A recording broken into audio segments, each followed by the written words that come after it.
सारी दुनिया में सिर्फ महाकुंभ मेला का ही चर्चा है। अभी फिलहाल सारी दुनिया में सबसे ज़्यादा सर्च किए जाने वाला वर्ड महाकुंभ 2025 है। तो आइए हम जानते हैं कि महाकुंभ मेला क्यों लगता है। मान्यता है कि महाकुंभ मेला अमृत कलश से गिरी बूंदों की याद में लगती है। मान्यता है कि अमृत की बूंदें गिरी थी, इसलिए इन 4 जगहों पे महाकुंभ मेला लगता है, जिसमें से पहला नाम है प्रयागराज, दूसरा नाम है हरिद्वार, तीसरा नाम है उज्जैन और चौथा नाम है नासिक। महाकुंभ मेला को भव्य कुंभ भी कहा जाता है। तो आइए हम महाकुंभ मेले से जुड़ी कुछ मान्यताएं के बारे में बात करते हैं। पहले नंबर पे है, महाकुंभ मेले में स्नान करने से पाप धुल जाते हैं और मोक्ष की प्राप्ति होती है।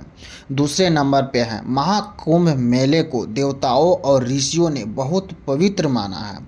तीसरे नंबर पे है, महाकुंभ मेले में साधु संत ऋषि मुनि योगी ध्यान धारण और धर्म प्रचार करते हैं। चौथे नंबर पे है, महाकुंभ मेले में लाखों श्रद्धालु आते हैं। महाकुंभ मेले के बारे में कुछ और बातें हैं। महाकुंभ मेला हर 144 साल में लगता है, जिसमें से 12 साल के चक्र को सामान्य कुंभ मेला कहा जाता है।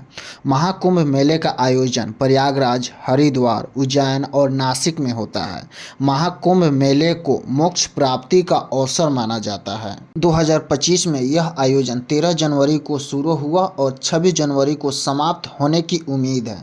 महाकुंभ मेला दुनिया का सबसे बड़ा शांतिपूर्ण लोगों का जमावड़ा है। इस जमावड़े में लाखों भक्त गंगा, यमुना और सरस्वती में डुबकी लगाते हैं, जिनके जल को हिंदुओं द्वारा पवित्र माना जाता है, जो शुद्धिकरण का प्रतीक है। तो ये रहा महाकुंभ मेले के बारे में कुछ जानकारी। अगर वीडियो आप लोगों को अच्छा लगा हो तो लाइक जरूर करना और चैनल को सब्सक्राइब जरूर कर लेना।